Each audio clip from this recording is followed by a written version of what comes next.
Hey there, this is Marky2200 and welcome back to my Need for Speed testing series. Today we're going to continue with Need for Speed Undercover and we're going to find out which of the tier 1 cars has the best acceleration and braking. So, as usual, the cars have been upgraded to the maximum available performance and then left alone. So no visual upgrades, no body kits, no tuning, no nothing. Like always, the positioning is in the top left and the time it took the car to go from 0 to 200 km an hour and back to 0 is on the top right. Without any further ado, let's see which of the tier 1 cars achieved the worst 0 to 200 and back to 0 time, and that at number 10 is the Lamborghini Murcielago. It went from 0 to 200 km an hour in 5.23 seconds and then back to 0 again in 7.11 seconds. As usual, it is not including any of my reaction time, so there's nothing to worry about. At number 9 we have the Porsche Carrera GT, again quite low on the list, same like the previous test. It did the entire test in 6.94 seconds, which is again quite okay-ish, but not amazing. Again, at number 8 we have the Nissan GT-R. I say again, but I mean, in the previous test it was the worst car for lap time. And here at acceleration test it is the third worst tier 1 car in the list. At number 7 we have the Ford GT, which went from 0 to 200 in 4.44 seconds and then back to 0 again in a total time of 6.51 seconds. And bear in mind, these acceleration times are like on par with current Formula 1 cars, which is just insane. At number 6 we have the McLaren F1, which again is quite underwhelming for a car like this. It went from 0 to 200 just like the Ford GT in 4.44 seconds and then it did the entire test in 6.27 seconds. At number 5 we have the Pagani Zonda F, which did the entire test in 6.23 seconds, which is a bit faster than the McLaren F1. However, it goes to 200 a bit slower than the F1, so it averages out in that aspect. Coming at number 4 we have a car I thought was going to be a bit better in this test. We have the Corvette CCX, which did the entire test in 6.19 seconds.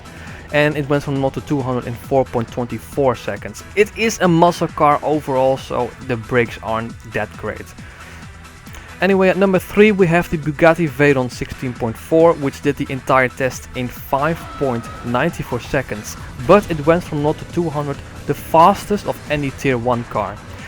3.61 seconds, which that's just insanely quick. So you'll get off the line in no time. At number 2 we have the Audi R8, not a huge surprise given that it's a 4-wheel drive high-end supercar. It went from 0 to 200 in 3.81 seconds and it did the entire test in 5.76 seconds, which is insanely great for a car like this.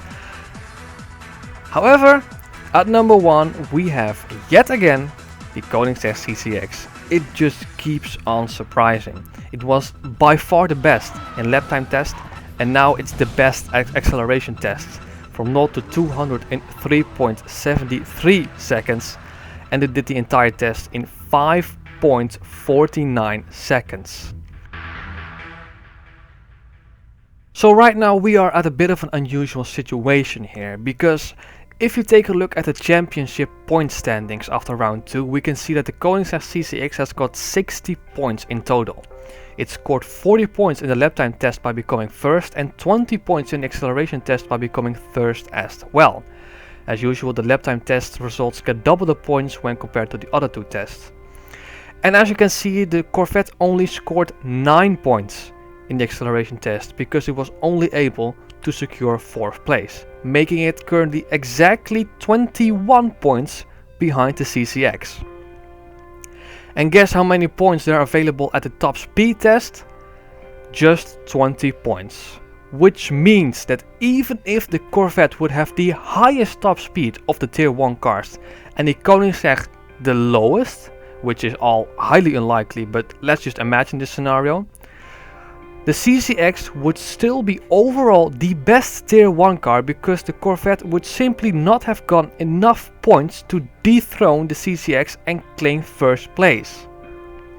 As you can see in that scenario, the Corvette would have gained 20 points on top of its current 39 points, making it 59 points in total. But the Koenigsegg right now already has 60 points to begin with, so even if the Corvette would have the highest top speed of the tier 1 cars, it would simply not make any difference whatsoever. And that means you are currently looking at the best tier 1 car that claimed its overall victory before the championship has even been concluded.